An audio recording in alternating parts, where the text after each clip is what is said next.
Welcome to A Better HR Business, the podcast that looks at how HR consultants and HR tech firms grow their businesses and how they help their employers to get the best out of their people. Remember, for show notes and downloads, go to www.getmorehrclients.com/podcast. That's getmorehrclients.com/podcast. Okay, let's get started. Hi, thanks for joining me again. Great to have you along. Looking forward to having a bit of a chat today on the topic of how I got thousands of email subscribers on my HR business newsletter list. And so what I have there is, it's actually a series of segregated, separate newsletters sent and delivered via email for the HR business sector. So when I say HR business, I'm talking about generalist recruitment firms or HR tech firms, employee engagement consultancies or tech firms, recruiters, diversity and inclusion, all sorts of stuff. But as long as it's within that HR range of work, the world of work. And yeah, so I've got thousands of people who receive my information, my briefings via email. And so people sometimes ask, well, how did you get all these people on there? So I thought I'd just share 10 ways that I've done it. And potentially you could do something similar for your business and accelerate the growth. But before I get into the 10 different methods and the things that I've done, I just thought it's probably worth touching base on why does it matter? Why have these thousands of people or tens of thousands of people on an email list or even 100 people on an email list? Why does that matter? And so the first point that I would make is that it's your list. So whatever you use, whether it's HubSpot or MailChimp, MailerLite, ActiveCampaign, whatever it is, that list of people, that list of potential sales, potential customers, referrers, influencers, that's your list. So it's not Facebook or LinkedIn or Twitter's list. So you might have a group that you run on LinkedIn or on Facebook or whatever sort of portal or platform that you might use, but they're not yours. So was it recently that Facebook lost $200 billion or some crazy number, like $200 billion on the stock market recently in one single day?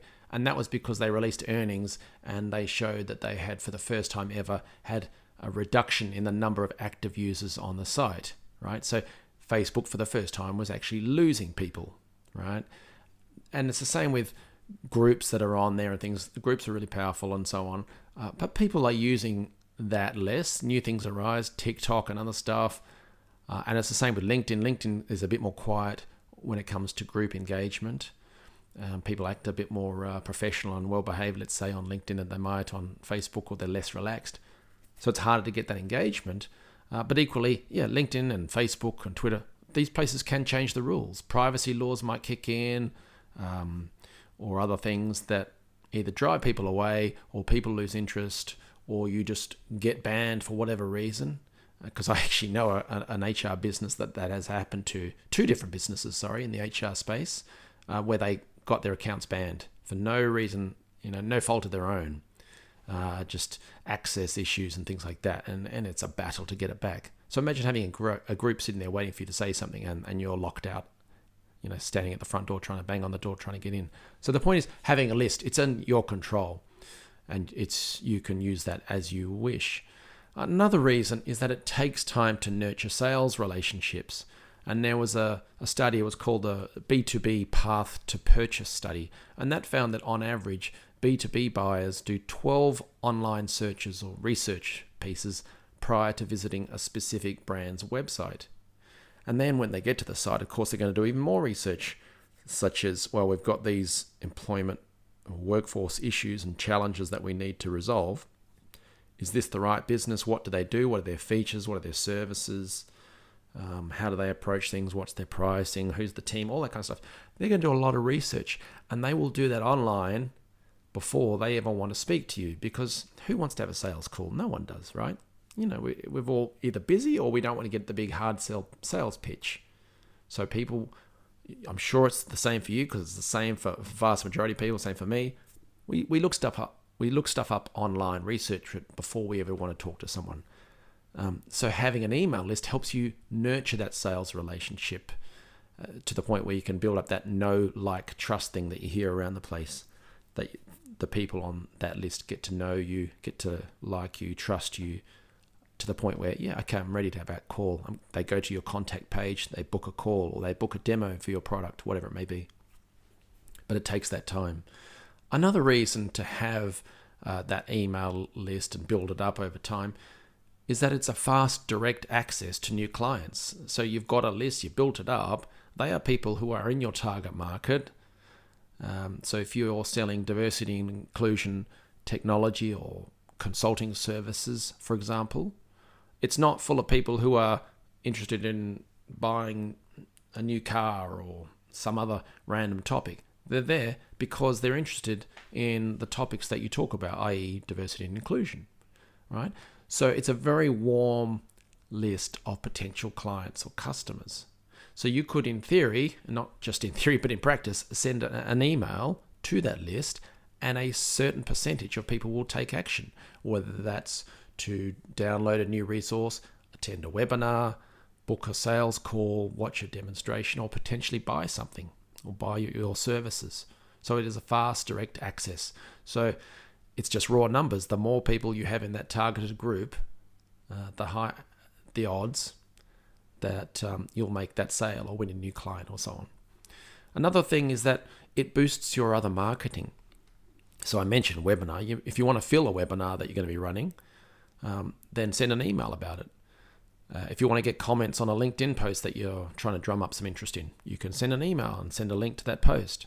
Or if you want to get more website visits to show off to Google that you're getting great SEO and people click around the place, and so you're getting your website traffic up to boost your SEO, you could send emails to do that. So it can tie in and connect all of your marketing, and obviously that's the preference, that everything's sort of sequenced and lined up. But it gives a little kick to everything that you're doing. And then finally, ultimately, it leads to more client work, more sales, more revenue. So given the choice of having no list versus having a list, I hate that word, but it's a bit of a no-brainer. So it can lead to potential work. So let's look at some of the 10 methods that I was describing. How did I start from zero to going to get many thousands of people onto those mailing lists? The first one was, honestly, I just asked people.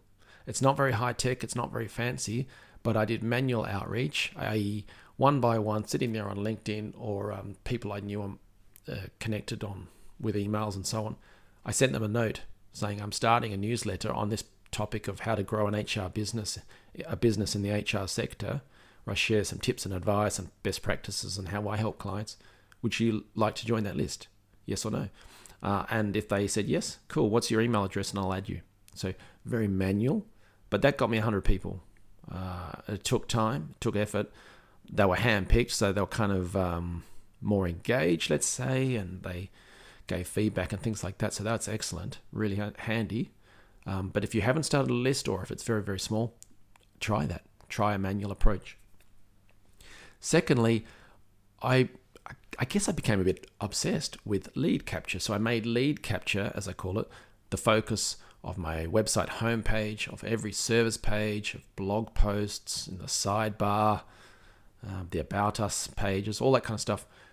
It was the key focus, and that's a bit different to the way other businesses do it sometimes. It's generally on a professional services or an HR tech site. It will be all about the product, services, features, all that kind of stuff. And then tucked away in the corner, there'll be a join our newsletter, fill in the form box thing. Or there'll be a couple of links to join a newsletter list or a resource and stuff.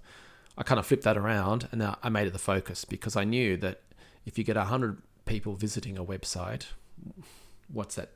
Maybe 2 to 5% will take any sort of action, as in book a call, visit the services page, and maybe request some sort of additional follow-up information, things like that.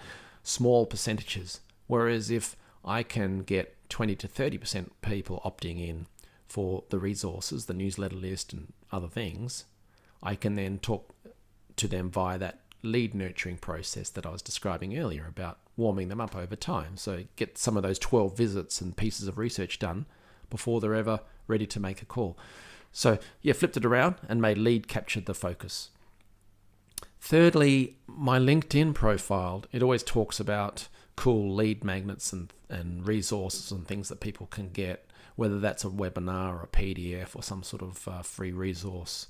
It changes from time to time depending on the focus of our business activities, but there's always something there to say, well, come and get this cool resource, join the newsletter list, that sort of thing. But it's ever present, and it does generate new subscribers that way. Number 4 is around SEO rankings for keywords, and then tailor the opt-ins there. So what that means is I have lots of content specifically for businesses in the HR sector on how they can grow and expand and develop. And as a result, there are lots of different blog posts, articles on different topics and related keywords. And so rather than just having a generic, hey, join my newsletter form or a opt-in box on all of those topics and pages, I try to tweak them wherever possible to have a different focus point that matches what that page is about. So if it's about profitability, I might add a profitability related opt-in form and resource there that feeds into the newsletter, or it might be a marketing strategy resource when the keyword or the article is around marketing strategy and that sort of stuff. So it is about aligning it. It boosts conversion rate. So you turn up to something, you're reading an article about it, whatever marketing topic it is, but it's very generic.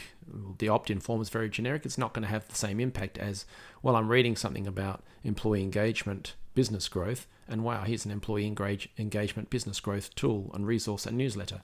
Of course, I'm going to stick in my name and email. So that's another method that I've employed. Number 5, so I wrote interesting email sequences that helped people grow their businesses. So I'm trying to put valuable information in there, and that means people stick around and either spread the word, but it's not salesy, and it is also segmented. That's an important aspect. So I've got different audiences. My business serves consultants, it serves HR tech people, and also it serves people who are in companies employed as HR professionals in whatever the guys that may learning development leaders, talent managers, etc. But they're still employed and they're thinking about starting their business. So I have a course around that just to help them start that business. So there are different segments, and so hence I have a newsletter that segments people out and gives them different information because they want to know about different stuff. So I write out interesting email sequences that entertain, inform, help people and businesses. Well, actually, people. I'm not educating a business. I'm educating a person who's running a business, and that's an important point. But anyway, number 5 was around having interesting content there that people learn and benefit from and will potentially share. Number 6 is just posting regularly on LinkedIn. So no rocket science in that, but it is about having that regular profile and where you're talking about information, and then people can see that there's other stuff available, i.e. via that email list. So being present, sharing information that's useful, and as a result, suggesting that people can join the mailing list to get more stuff like this. That is a source of growth for the email list. 7 was starting a podcast. Shock horror, here you are.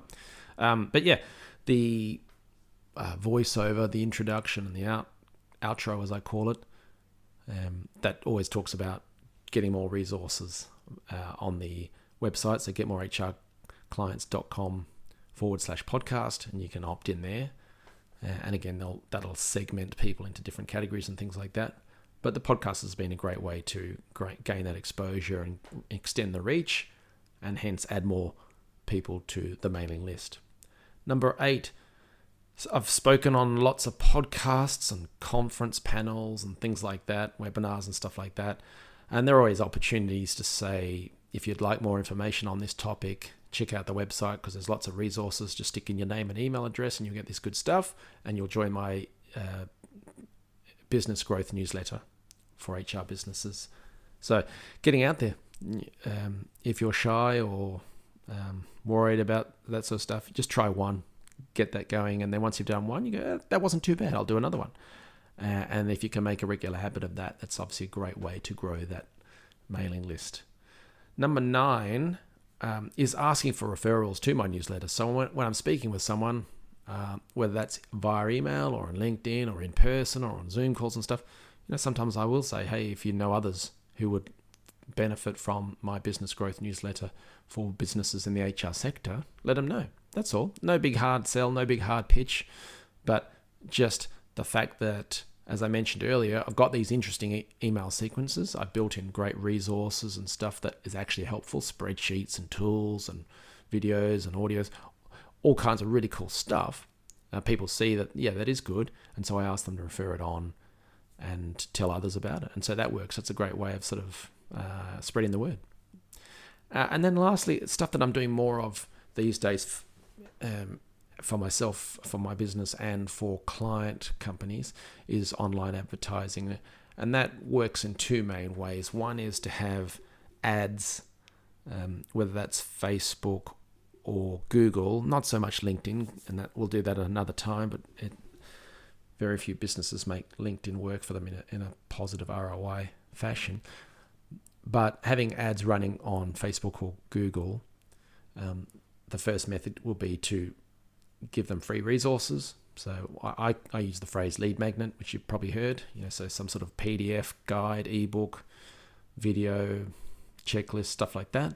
And they can get that for free, and then they're going to be joining the mailing newsletter list.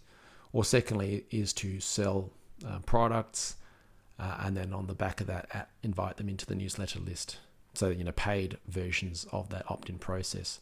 And we do it both ways for different reasons, which I won't go into here, but both of them work really, really well for businesses. In the old days, you wouldn't use Facebook, but these days we have some pretty cool targeting processes that we use. And then obviously, because we only focus on the HR industry, we can share audience learnings and method learnings across different client campaigns. So if something works for one company, we may then be able to use that for another one in a non-competing business, and we see what works, and then we can apply that. So we're doing more of that, and that grows the audience list, which feeds into that automated email sequence, which gives you some of those 12 touch points that we talked about earlier, which lets them know, like, and trust you. You can share more resources and stuff. So if you think about it, you go through all of that process. They're in your target market. They've got a clear problem. They've identified that by joining your mailing list. You've then nurtured and educated them over time with your emails and the resources you've shared with them. Well, if you do that, imagine what the sales call is going to be like at the end of all of that process. Now, all of that is happening on autopilot. You're not touching that stuff, but man, it's so much more powerful. If you think of conversion rates or closing rates, whatever you want to call it, for sales calls or for demos, things like that, which would you rather have? Someone who has been through this email nurturing process, or someone who's just never heard of you, has visited your website and then clicked to book a call, a sales call, or book a demo? Which one do you think is going to perform better? Obviously, it's the one that's been through that nurturing process. They know a lot about you. If they didn't like you, if they didn't like the way you do your business, they're not going to book that call because they've been through the nurturing process. They've understood it. But you've actually been answering their queries, handling objections, all that kind of stuff via that email newsletter list and the resources that you shared, so that by the time you get them on the phone, they kind of know what to expect. There's no surprises. You may have either shared pricing with them, or you might have alluded to it, or they might be pleasantly surprised, or they might be shocked, but you've educated them so that there's not that shock factor. And in fact, they're far more likely to say, yes, we'd like to get started. And so hence, the sales lead time, sales cycle is much reduced from that point when you get them on the call.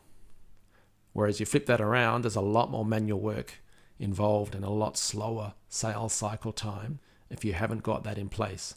So yes, you could get someone visiting your website, booking a call to have a sales conversation or a demo, but it will be a much slower sales cycle from there, and there's lots of back and forth and sending them stuff and having more calls and more calls and more calls, as opposed to the other method where you've warmed them up over time, getting those 12 touch points, educating them, know, like, trust, and then, yes, let's start business. Can you help us? And you start helping them with your services or products.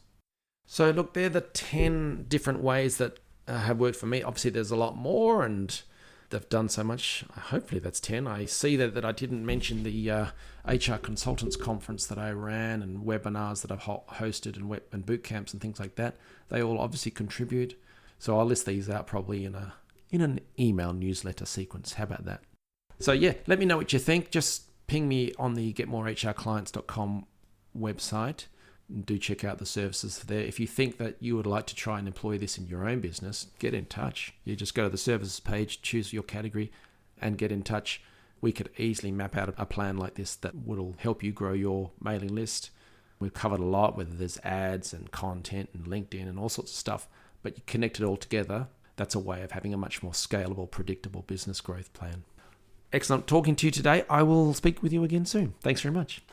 Thanks for joining us today on A Better HR Business, the podcast that explores the world of HR consulting and HR tech businesses. For show notes and downloads, go to www.getmorehrclients.com/podcast. That's getmorehrclients.com/podcast. Remember to subscribe and share the show with any friends who are busy growing a HR business. Thanks and see you next time.